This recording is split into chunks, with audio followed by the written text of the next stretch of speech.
Welcome back, Nedbank Pitch and Polish fans. I'm Boya Arnold. Tonight's episode is all about innovation with impact, solutions that matter, and a head-to-head battle between two future-shaping entrepreneurs. Here we go.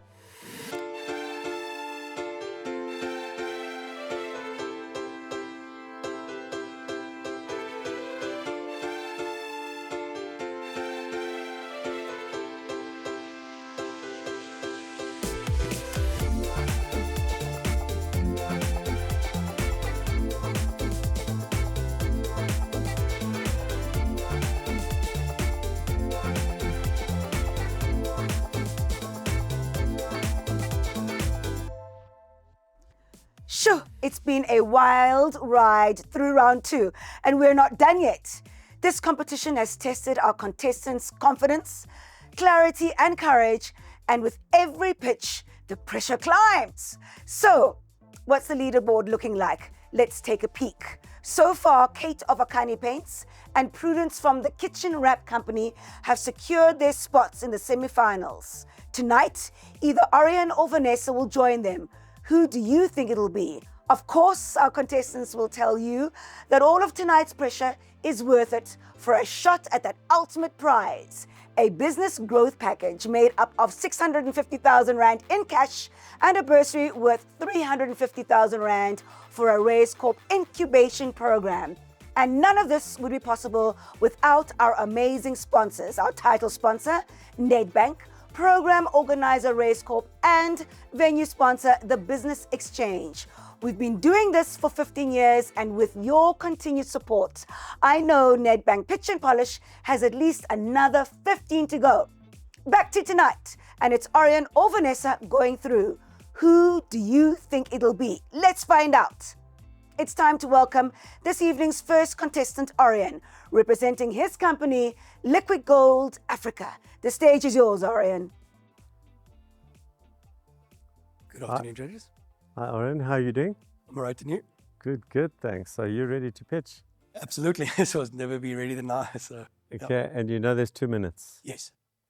5, 4, 3, 2, 1, pitch and polish. Let me give you a story of Mom Marine, a 45-year-old woman in the township. Every single day, she has to walk over 220 meters just to go to get access to safe sanitation, or to sanitation where it's fully loaded, lots of rats, an unsafe environment. There are over 20 million people in South Africa that still battle the same issue as we speak. My name is Orion Herman. I'm the CEO and founder of a company called LiquidGold Africa. And with my team, we change the access to safe sanitation, waste diversion, and nutrient recovery. On the other end, we've got farmers that are depleted with soil resources and with high input costs. So where we offer value, we provide access to safe sanitation through unique urine diverting toilets. We add value in terms of the circular economy by collecting this waste and diverting this waste to our decentralized depot, where we have a patented reactor that converts urine to fertilizer, thermal composting, as well as the use of black soldier fly for organic waste to produce insect protein. But why would anybody want to do this? Not only is this valuable to the communities, but it's also valuable to the earth. To date, we are targeting a 10 billion Rand addressable market for on-site sanitation, also organic waste management from retail and industry, and we are facing an increased growth of alternative proteins in the insects. We are currently servicing 100 households as we speak, diverting 115 tons of waste and generating 30 tons of byproducts with an annual revenue of 3.6 million and a GP of 68%. Our scale-up plan with our strategic partners looks at addressing 15,000 households, increasing our expand for retail waste collection, but also ramping up our production to meet 500 tons a month. Our scale plan looks at replicating our model into different regions, but also have a digital platform that allows us to manage it remotely for waste inputs and data. We are asking for your support in terms of being able for us to commercialize our byproducts, increase our ISO standards, and return dignity to our communities. Thank you. Thanks, Orion. Let's start with you, Nonkubela. Hi, Orion. So what are you going to do with the 650,000 rands? Good question. So we are busy commercializing the products that come from our plant. So we're looking at bundling a group of ISO standards so that we can be trusted within the industry and grow our pipeline. We're also looking for additional assets for our packaging line. And then because we work a lot with corporates, we're looking for an ESG software tool so we can report better, manage the data, and be able to grow our facilities. Excellent. And then you mentioned that you said you have a market of 10 billion rands, an addressable market. Can you just elaborate on that? How did you arrive at the 10? Yeah. What are the building blocks of that 10 billion? Good question. Thank you for asking that. So our addressable market is within South Africa, and that 10 billion is split over ESG spend for corporate clients, municipal in terms of reaching backlog of safe sanitation, but also in terms of valuable byproducts. I mean, South Africa has a 3 billion organic fertilizer market, and that's growing annually, including the insect fertilizer, the insect protein that is growing currently at the moment. So we're focusing specifically on agro retailers, farmers, as well as nurseries, for example, on the byproducts. Thank you. Thank you. Hi, Orion. Hey. How are you upskilling the local recyclers through your ecosystem? So that's a good question. In terms of us upscaling, all our staff or all our projects are worked within the communities. So we actually build this project from the ground up. We build trust within the ecosystem, but more importantly, we identify the skill sets that we require from a waste management perspective and onboard and skill and uptrain these individuals to do proper waste management. So a lot of our human resources come from the communities that we work. It's an important narrative for our business. Okay. And how do you plan on scaling beyond the government contracts that you have at present? So actually at the moment we have more corporate contracts than versus government contracts. So we've built this from the community up without the support of government. And with corporates looking at ESG spend, social spend, we've been able to build and navigate through that. Now, as we start to scale, we've built an inclusive citywide framework to scale this into different regions that suffer from the same problem. We're getting demand from Namibia, for example, Mozambique, that suffers from the same issues, but been able to build trust within the communities to create a full value circle. Thank you. Well, 2 questions for me. I just want to understand the maths. Yeah. The cost of, forget even the installation and the capital cost and the amortization of the hardware, so to speak. But from the waste, the cost of retrieving the waste, processing the waste, and then the revenue from the waste. So I've got a cost to get it to a product, and then the revenue from selling the product.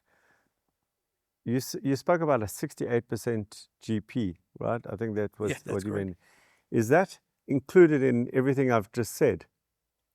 What is the 68% of what? So a good question. So 68% of infrastructure. So we are now starting to commercialize the byproducts on that. So most of that GP, 80% of our revenue is still from the infrastructure deployment. So you're selling the hardware? Yeah, selling the hardware. Right. Now we are moving into a phase where we're commercializing the byproducts. But it's, I don't know the quantum, but let's say you take a ton of waste. Yes. How much end product do you receive from it? Just choose one of the products. Great. Right. So if I look at the insect fertilizer or in the insect protein, for every 3 tons that comes in, we produce 1 ton.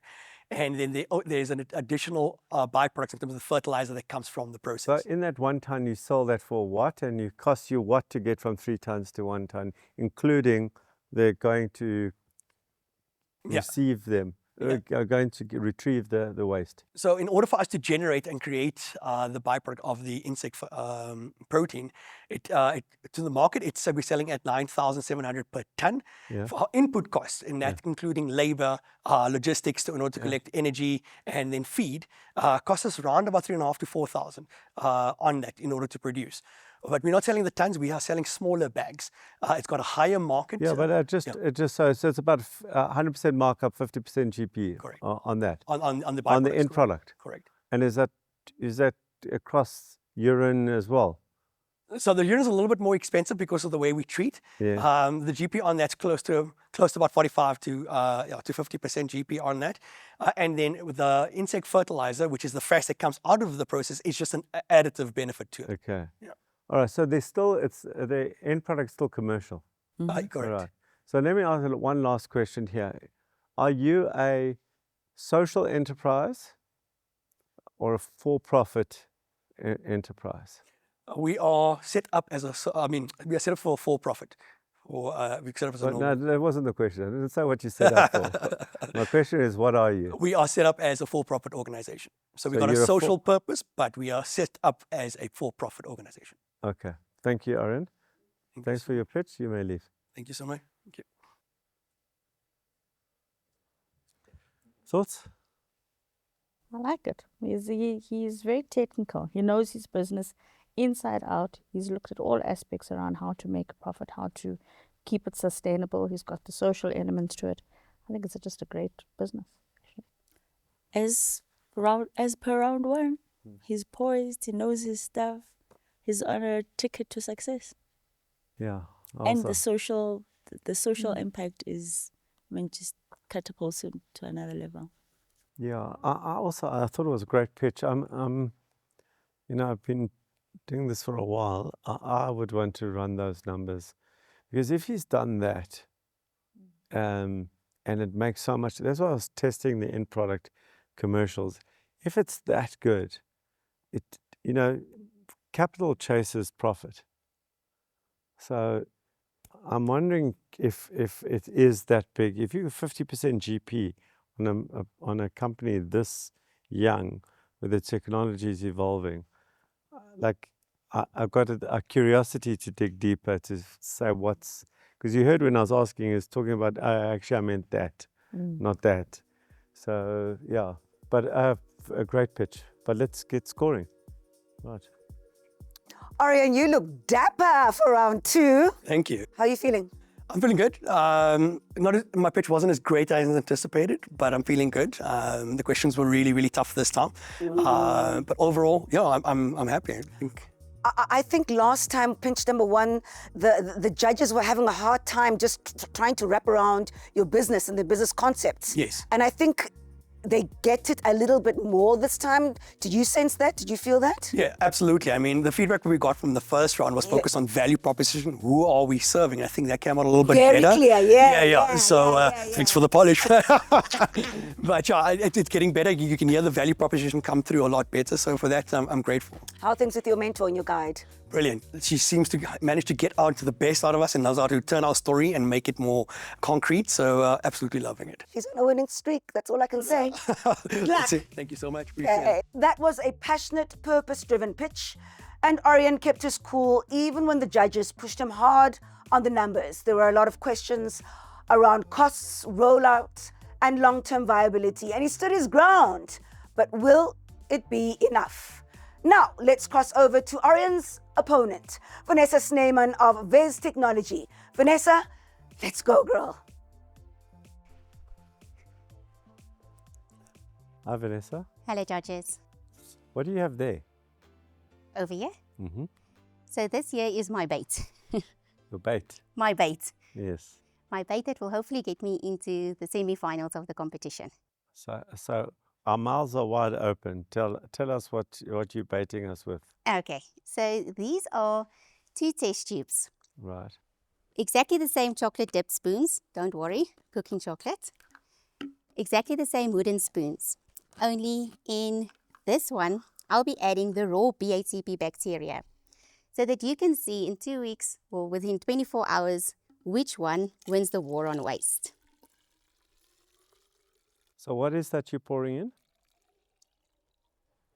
So the bacteria that we are applying to the toilet paper is exactly the same bacteria in raw format in that capsule. So basically what will happen is within 24 hours, you will start to see the waste breaking down on the chocolate dipped spoons, and you will see how ours with the bacteria will start the process of biodegradation of the waste. So this is similarly what happens in the toilet inside the pipes. Okay. To show you that our toilet paper really does clean the pipes. Okay, so just explain one more time. The water you put in was the same.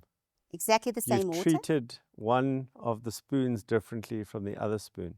No, both chocolate dip spoons are exactly the same.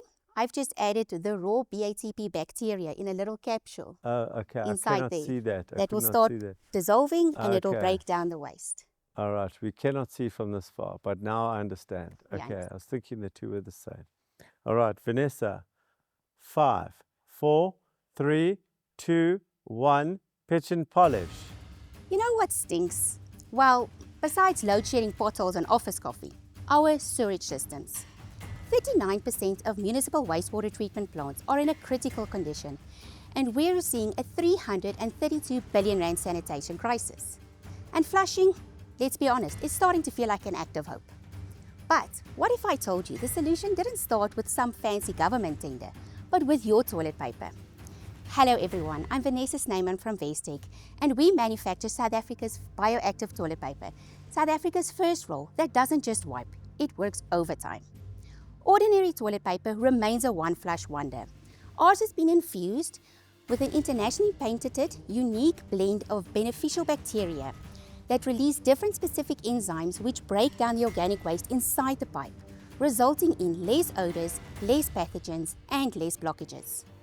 Our team has over 30 years combined contract cleaning experience, so we've seen firsthand what broken sanitation looks like, and we're trying to fix the problem from the inside out. And it's working. 52% of our macro online customers prefer the bioactive range compared to the standard range. Our B2B journey started with Air Liquid, and with Green Tag certification coming soon, we're ready to roll into all the eco-rated buildings. With a production capacity of 10,000 rolls per day, a 30% gross margin, and an ISO 914 and 45 integrated management system, we're built to scale. Winning the 650,000 will allow us to spend 5% on rebranding our website, 37% on B2B marketing for 6 months, 28% on social media marketing for 12 months, and 30% on improving our packaging process. A recent online survey confirmed that 40% of consumers are willing to pay up to a 10% premium for more sustainable products. And with more than 740 Green Star buildings in South Africa, we don't need to create demand, we just need to be seen. Thank you. Thank you, Vanessa. Let's start with you, Nonkobela. Welcome, Vanessa. Thank you. So what is the biggest risk that your business is facing? Biggest risk, I would have to say, is competition and obviously my financials. Our financials are not pretty, but they are realistic. We spent 2 years on basically school fees to try and to teach ourselves how the industry works and how to perfect the art of toilet paper. So that is the biggest risk to me, and also the competition. We are up against industry giants at this stage. So how is the 650,000 going to help you navigate some of those risks? Definitely in terms of boosting our sales and getting the word out there about our innovative products and actually reaching our target markets. And Okay, so I guess that's what I'm really wanting to understand. How are you going to boost your sales? Your biggest worry is because you're competing on price with established industry giants. So what are you going to do to differentiate yourself, to get a little bit of a... So if I could say that we are targeting a very niche market. We are targeting the Green Star certified buildings because our product will soon be Green Star certified or Green Tag certified. We are in the process and it's near the end stage. And that is the market that we are wanting to go for, the value adding market. So to us, we don't compete on price, although price is a factor for our customers. We prefer to go with, are offering a more sustainable product. And we believe that if we get the right marketing and speak to the right people in the right industries, in the Green Tag, Green Star buildings, it will help us to create more sales in those areas. Vanessa, I'm going to double down on this because I think it's really important. The big established giants also have a similar product, right? That's biodegradable and that's green, or not? No. So you're the only one competing against established giants who's got a green product in the toilet paper segment. Is that your assertion? Yes, that is correct. So you will see a lot of companies will say they have eco-friendly toilet paper because they either make use of the SAPI triple green paper to make the toilet paper, or because it's got a biodegradable element in. Ours is not just biodegradable. It is biodegradable, but it contains beneficial enzymes that clean the internal sewage networks. As far as our research shows, we're the only ones in South Africa that are currently doing this. Okay, thank you. Monique? If it's cleaning the sewage systems, how have you tested it against the human body? Sorry? If it's cleaning sewage systems, how have you tested against the human body? I mean, I don't want to be crude, but I mean, No, of you're course. using this thing to wipe your bottom. Yes. Surely Okay, there's some so risk to it.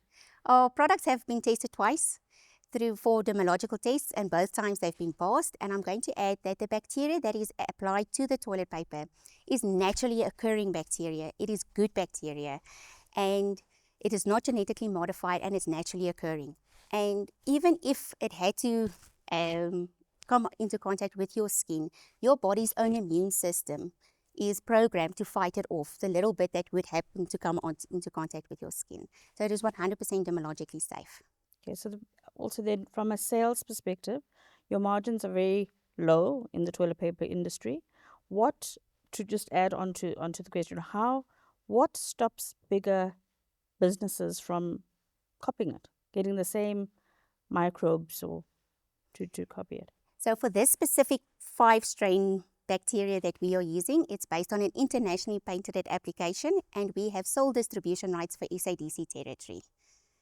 So that is kind of the barrier to entry that we've created for us, that we insisted on when we entered into this agreement. Just last one. What's your next sales milestone? Are you dependent on the distributors? What's your next sales milestone?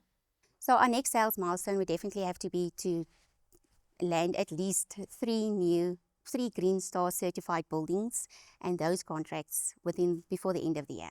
That is our milestone. Based on our current growth rates, averaged over the last 3 months, we will be able to break even with just online sales in 11 months' time, which is April 2026. Okay, thank you. Thank you. Vanessa, a few things from me here. Just what is your revenue right now? Last year it was 3 million. 3 million. Yes. And the year before? The year before it was just over 2. Okay, so there's growth in your revenue. In terms of that strain, that five what strain? The 5? It's a 5-strain bacteria. 5-strain bacteria. If I were one of the people in the industry now and I got a 6-strain one or a 4-strain one, what will that do to you? Well, we'll obviously be the first to market. Yeah. And that would remain our competitive edge. But I'm also going to say that we feel comfortable competing in the toilet paper industry as we are, because we use high quality FSC certified toilet paper, and we don't short sheet. A lot of our competitors don't always disclose what type of paper it is. It could be a recycled paper that's just bleached white. And also, toilet paper is sold in weight. We guarantee that if you weigh my toilet paper, I'm going to be more than half the brands currently on the market. So when we say it's a 350 sheet, we guarantee it's a 350 sheet 2-ply toilet roll, and 1-ply would be 500 sheets. So in terms of the quality aspect, I think we do tick all the boxes if they had to, which I do think they would. They always kind of wait for the small guy to enter into the market first with a great idea, then they squish us, but we're going to try and be the first to market on that. And not be squishable. Yes. Okay, just tell me the sales spiel to I own a green building, and now just what do you say to me to convince me to use your toilet rolls in bulk than the current ones on the market? So once our product is green tag certified, you will be able to score points on your monthly scoring sheet. You will be able to score points similarly to if you were to use the green tag certified cleaning chemicals.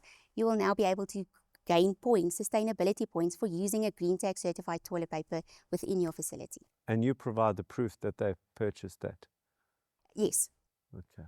Vanessa, I think we've got enough. Thank you for your presentation. You may leave. Thank you. Thank you very much.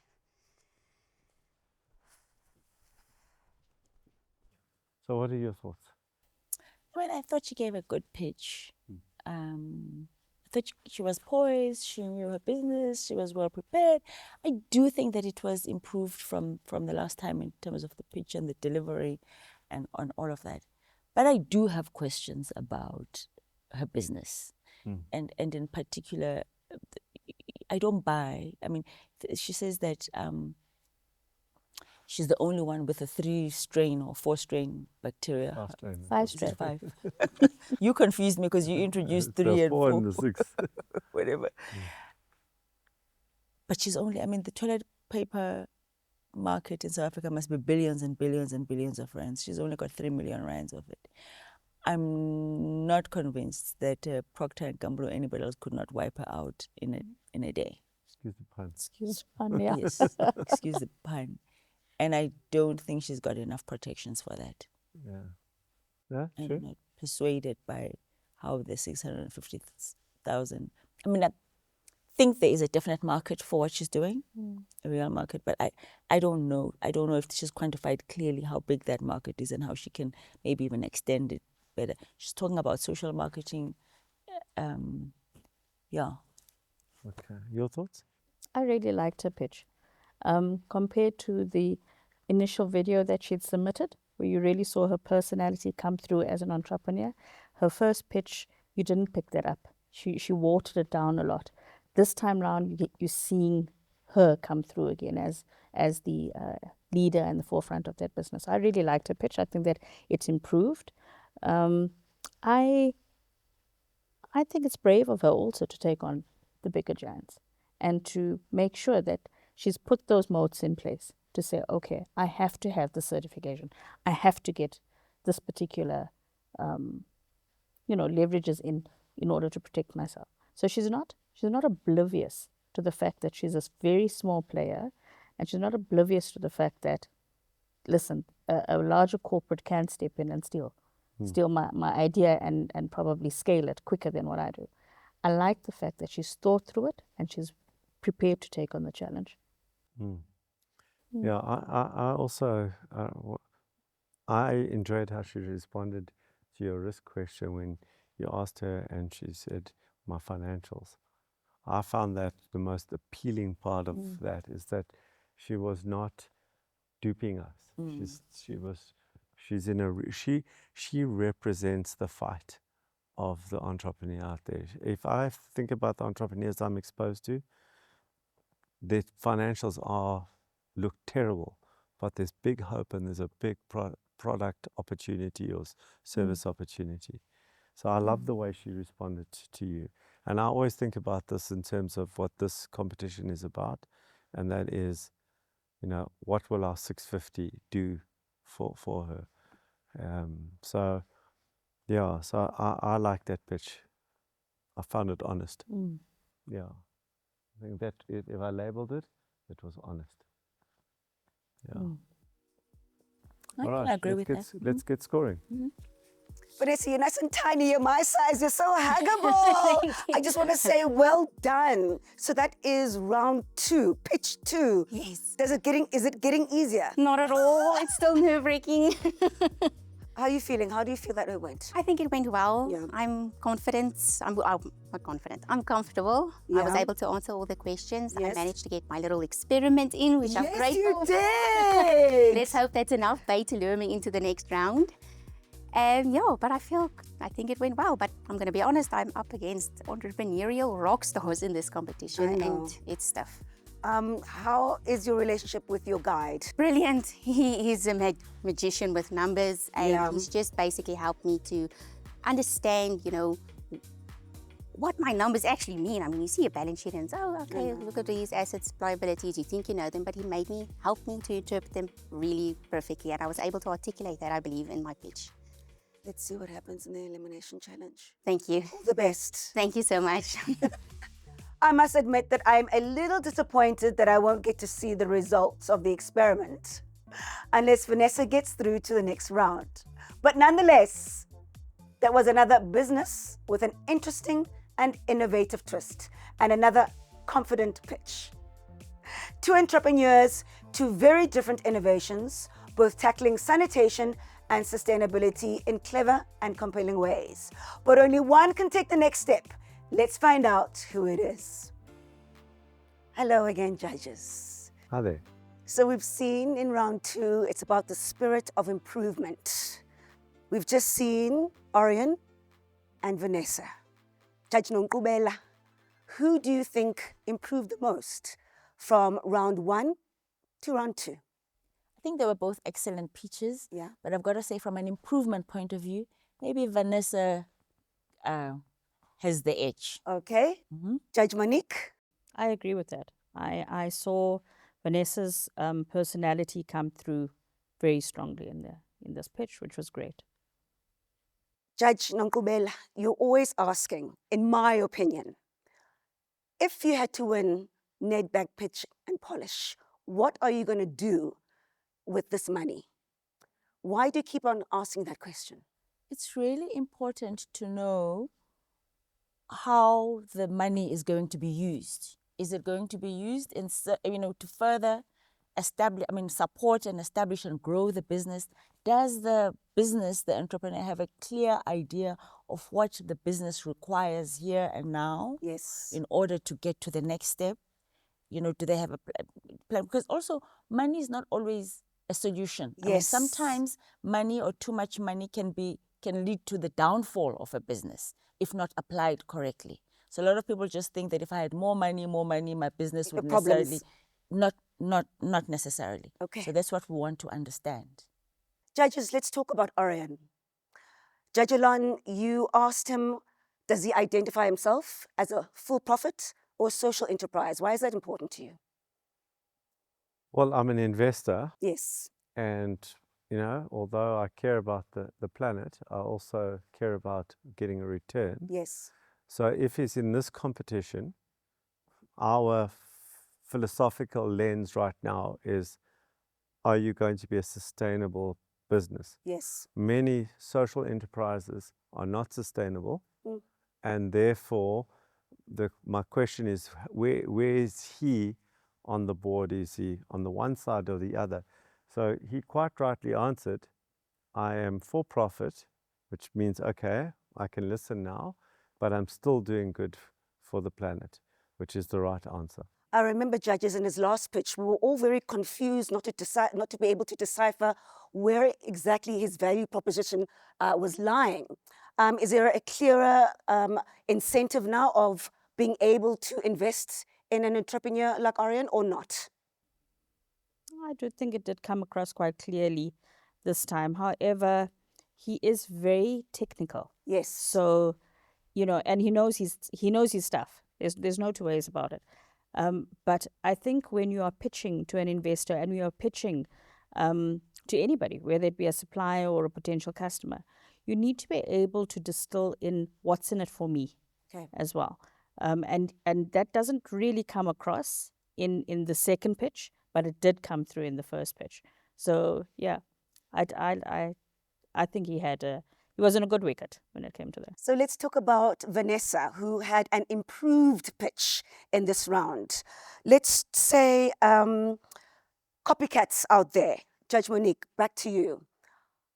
This isn't the first time you've asked, how are you going to protect yourself from copycats? And you asked the same of Vanessa. Why is that an important question for this entrepreneur and her business? Because you're on a national stage now. So you can't hide behind the fact that there aren't going to be copycats. You can't hide behind the fact that you do have bigger players in this market. What I really liked about Vanessa is she's created those moats around her to say, okay, what is going to protect me?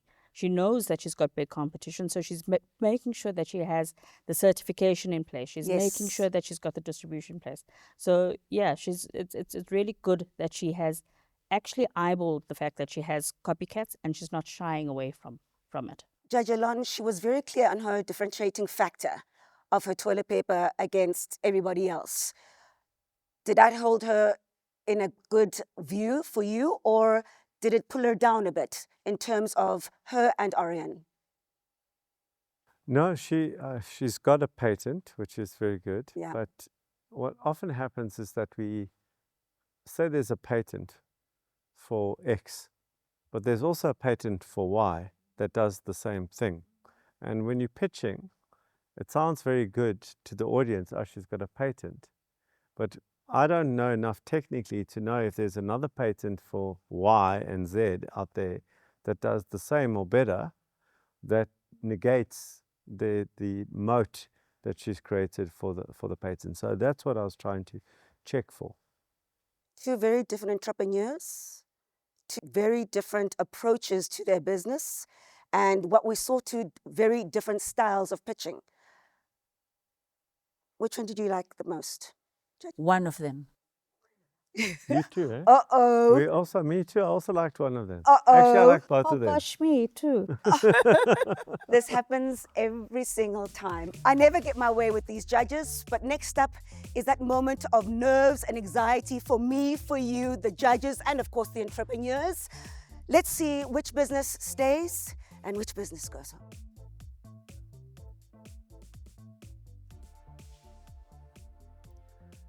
Orion, Vanessa, welcome.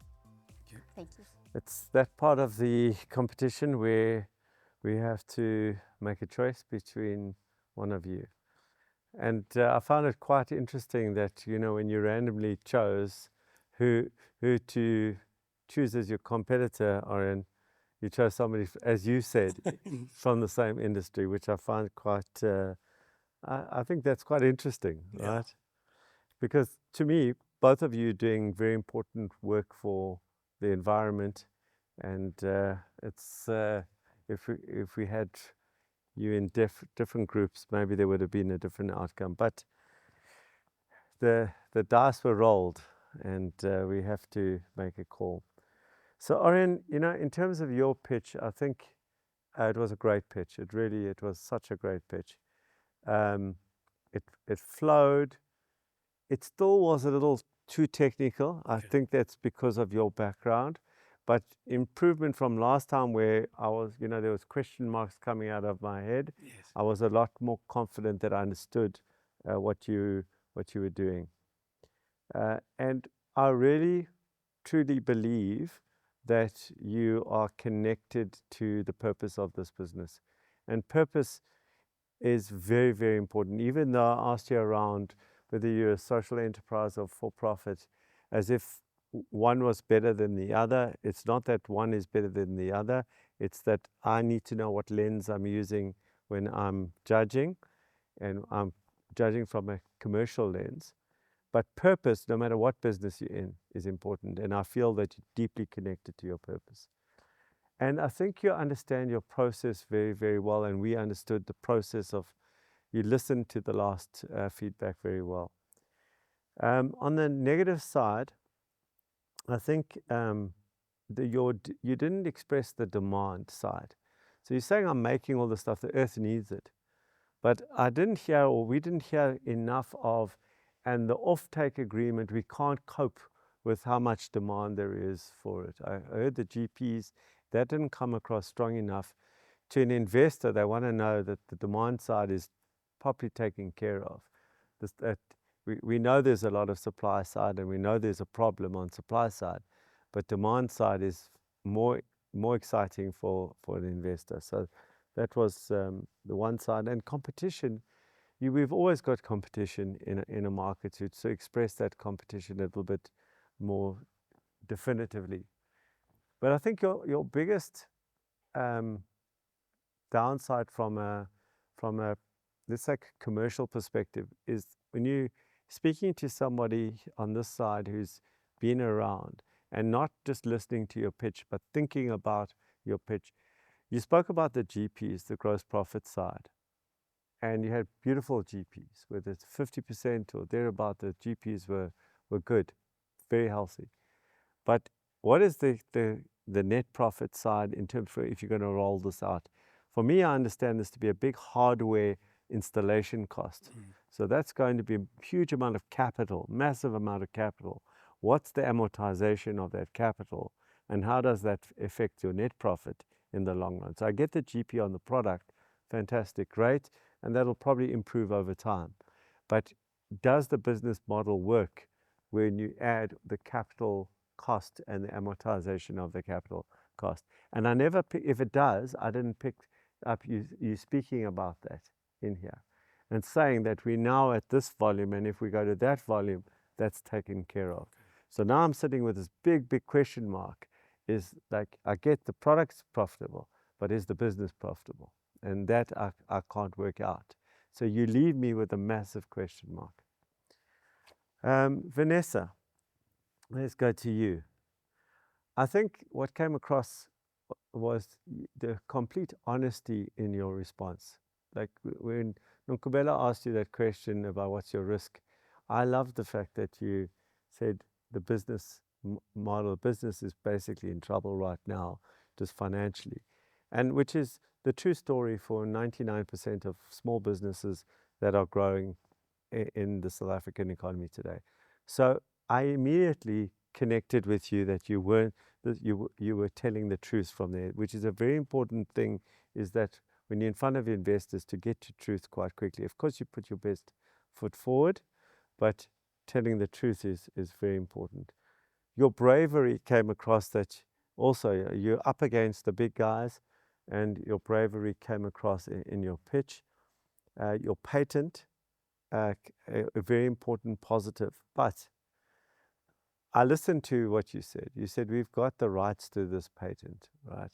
So then my question is it your patent, not your patent? You've got the rights to that patent. Is it for how long? I want to go and scramble in there to see how legitimate that is commercially. And then your certification and all that was also came across very well. On the negative side, I think that from a strategy perspective, the green star buildings is your market. And it didn't come across in the pitch that right now we've got, I don't know, 10 green buildings, and we want to take this to 50 or 100. And there's 20 new ones coming up a year. And that to me is the market. I get you were talking about the product, but for me, the market, the opportunity is that the market size is all these green buildings, because it's a much easier place. It's your niche. It's the place to compete. Your online sales at Macro, there you're up against the big guys, but you're not really against the big guys if you can get points, because the big guys can't produce points. By the time they can do that, you already are established in that market. So you missed that opportunity, and I was devastated that you missed that opportunity. And if you get through, it's something that you need to consider. Also, the market, I suppose that relates to market demand. And then you didn't explain the green points. It's the same thing. That's your differentiator. It's not just the 5-strain bacteria. Your differentiator in the market is you can get points and the others can't. That's really the bottom line. That's the net result for the market. Forget this, the people who are environmentally conscious. For the green building people, they really want to just get those points, right? And you miss that opportunity, which is a big shame. We score you on 250 points, okay? So there's 250, 250, 250, it's 750 points. What was the difference between the two of you on 750 points? 4 points. Okay. Well done. Right. 4 points was the difference. That's tight.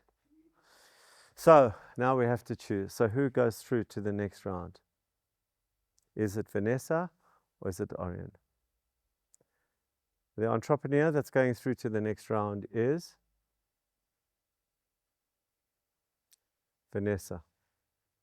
Orion, so close. But you're going to do really, really well. Really, really well. And I think the biggest thing for us, and I just want to explain this, is that when we thought about the 650, we thought we would, because of that upfront amount of where's that money going to go, to the hardware or to the software, we thought it gets swallowed up in the hardware. And I think that's where you lost your points with us. But you're doing magnificent work, and we wish you only the best, but you have to leave. Thank you. Very much. Thank you. Vanessa, you heard the feedback? Yes. You talk about by however thin your toilet paper is, that's how you scraped by.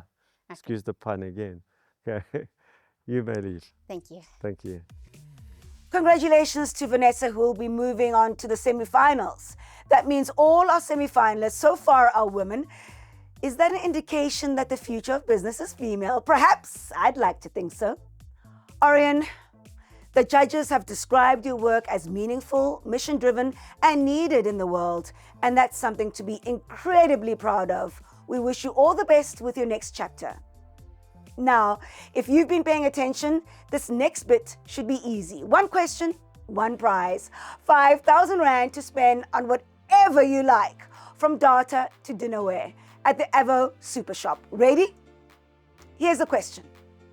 How many strains of bacteria does Vanessa's toilet paper contain? How many strains of bacteria does Vanessa's toilet paper contain? Now send your answer along with your name to 071 802 6981 before midnight. If your answer is correct, your name will go into a random draw and only one lucky winner will be 5,000 Rand richer when the Avo Super Shop voucher, courtesy of Nedbank, lands on their doorstep. That's all we have for tonight. Next week, 2 more contestants compete for the last remaining place in the semi-final. Trust me, you don't want to miss this. From me, Subimboya Arnold. See you next time. Good night. Mwah. I feel disappointed, to be honest with you, but also at the same time very happy. The feedback was incredible. The competitor I was up against, she's incredible. So, bit of mixed emotions, but I'm very grateful right now. I passed the second round and I'm internally grateful for another chance. I've got a lot of homework to do. It's an incredible program. The mentorship, the guidance, it's brought out a lot of value, not only in terms of the competition, but how I look at my business and how I'm going to move forward with my business. So absolutely incredible. I encourage entrepreneurs to please apply for this. Tendai, you're a rock star. Thank you.